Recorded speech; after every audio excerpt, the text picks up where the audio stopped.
But I decided that it was important to meet with parents because to establish a strong relationship off the bat at the beginning of the school year. I didn't want the first time that I met with parents to be a discipline issue. I wanted it to be about educating the parents, letting them know what the expectations were for the classroom, but also what the expectations are for high school. Since I have ninth graders, it's a new process for both the children and the parents, and I wanted them to have a strong idea of the difference between middle school and high school. And obviously to meet me and feel comfortable and know that I was going to be with their children all year long. So I sent this letter home, and I created options of dates and times for parents to circle. And I stayed sometimes as late as 8 o'clock, even though it says 6:30. I knew that to make it flexible for parents, I needed to stay late for them to be able to come. And then just some of the things I went over with parents, I gave parents the dates for progress grades and semester grades. I told them it was really important that they stay on track in monitoring their students' grades.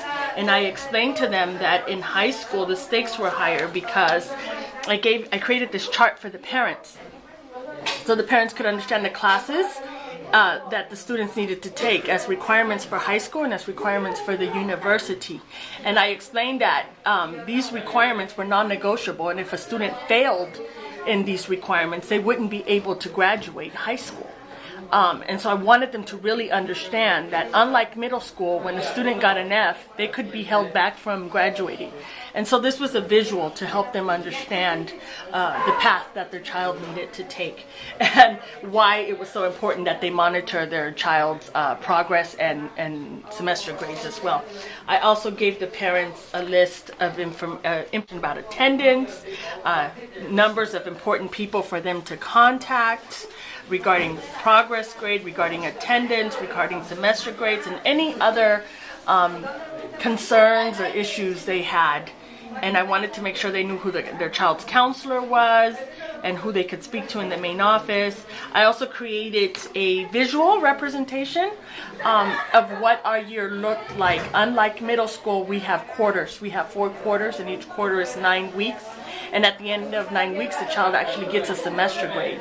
Where in middle school, it's at the end of 18 weeks that a child gets a semester grade. So again, just trying to make sure that they could have a concrete visual of the differences between middle school and high school. And then I also created sort of like a year-long timeline of the things that the students needed to focus on from September through January, and then from February to June. And I had a PowerPoint that I used to go over things like the CASI, things like getting involved in community service, preparing for summer enrichment programs. All of these things I went over with the parents. Again, just trying to help them understand the importance of their child's journey in high school. I taught AVID at Hoover. As teachers, we decided to empower ourselves, our students, by doing this, and we saw how powerful it was to meet the parents and to create a relationship with the parents. Once the parents create a relationship with you and know that you have their child's best interest in mind, they're more likely to support what you're doing with the child. And when you call them and let them know that the child is falling behind, they don't second guess your call. They are immediate in their reaction and immediate in the intervention. Whereas when you don't have a relationship with the parent, they care for their student, but they're not as immediate in their reaction to intervene with the child success in the classroom because they're not quite sure what your approach or your motive is. And the Faces for the Future program at Hoover, even doing home visits was very powerful because you weren't just asking parents to come to you, you were serving them by going to them and by saying that they were important enough for you to go to their environment. And so I've actually done a few home visits for my students as well. Those students who I feel need a little bit more motivation, or students whose parents just couldn't come, I've gone to their homes. And I like doing that too. I wish I had time to do it for all the students, because by going into their homes, they tell me a story. Their home tells me a story, and they themselves tell me a story. And for me, that story reminds me of who I'm serving and why I'm serving them. And this is, again, my observation. Oh, yeah. Hoover has wonderful pathways. They had the AOIT, Academy of Informational Technology. AVID was a pathway. VAPA, Visual and Performing Arts, was a pathway.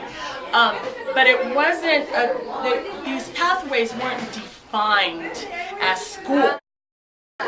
So they were pathways that got kind of blurry, and students who didn't necessarily pick the pathway were put in the pathway because there was no more room in another classroom.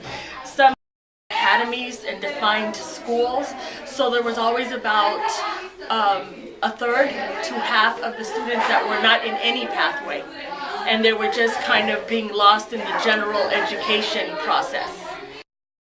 Some teachers were kind of in the pathway, some teachers weren't. They were teaching just general education courses, so they weren't really taking ownership.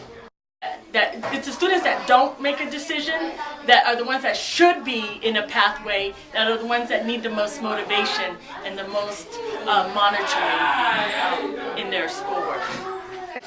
In small schools, students have to make a decision. They have to select a pathway. And it doesn't mean that this is what they have to do for the rest of their life.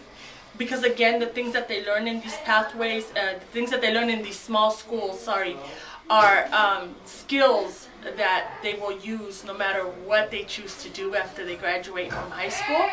But they have to pick a school. And so there is no opportunity for them to get lost. They're going to join one of the small schools, they're going to join a community, and what students want most is to be part of a community, to feel safe and to feel like they have adults who they trust.